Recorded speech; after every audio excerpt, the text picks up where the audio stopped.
Hi, this is Chad Harris with thegardengates.com, and today we're going to talk about 5 simple steps to make your life in the garden easier. Hey, if you get a chance, subscribe, like, comment below, let me know what you think.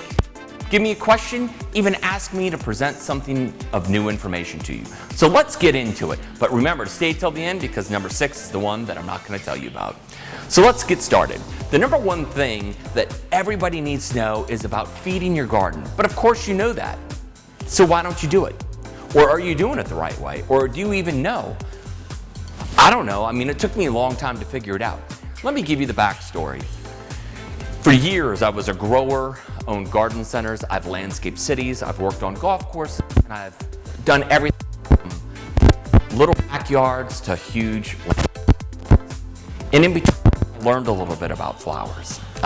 Ironically, something along. What I learned the most was, and it was actually working with people at our garden center, is that what happens is that when you buy a plant and you take it home and you start to water it, there's some simple little care things that you don't do. You don't realize it. And what happens is the plant begins to deplete and not look as great. Why? You ask why. You can't figure it out. You're like, I'm watering it. I planted it in the sun. I did all the things I was supposed to. I followed the label instructions, the little tag that was in the plant. You know what you forgot to do? You didn't realize that the plant has been on an IV drip system of fertilizer since the day it was put into the soil. So from a grower, from a plug grower to a garden center, all of those people have fertilizer injectors into their watering systems. So every single day in small doses, those plants have been given nutrients to promote growth, grow roots, even produce flowers. And what happens is then it gets to the garden center. The garden center has fertilizer injectors. They're doing the same thing, and then it goes on to you. And you haven't done those things. You might have added a little bit of Osmocote here or there, or thrown some granular 888 garden special. But what happened was that none of those things work together at the right time. So here's a simple steps that you can do that'll make your plants grow beautifully all season long.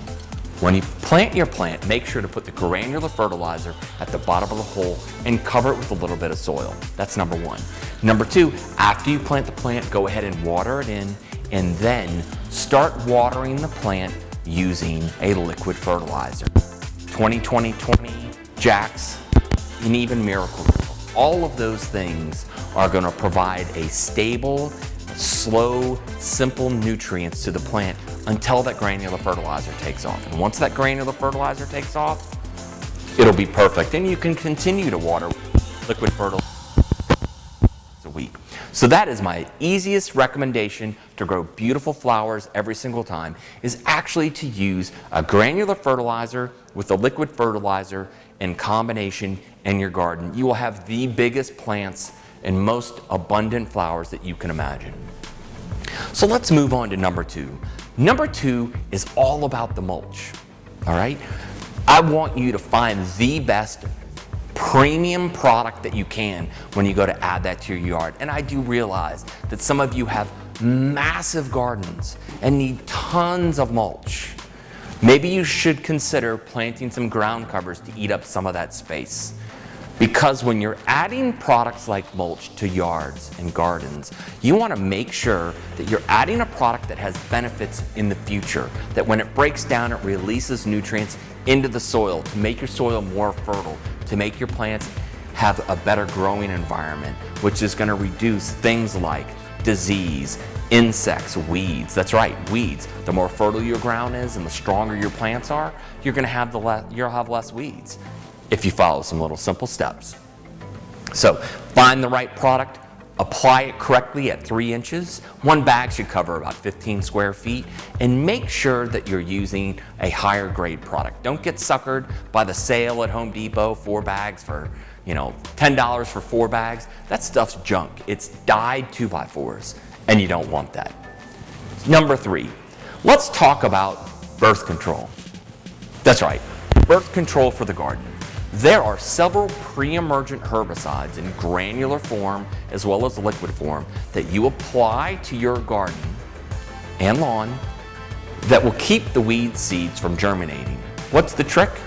Here it is. So there's a couple of products. One is pendimethalin and Surfland. Both of those products will benefit you.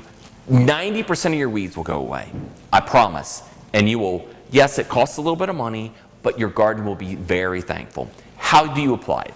You're going to follow the label instructions, and you're going to apply those products within the upper 2 inches of the soil, and then you're going to apply your mulch over the top of that. If you do that every 6 to 8 months, you will have so few, everybody will wonder what you're doing.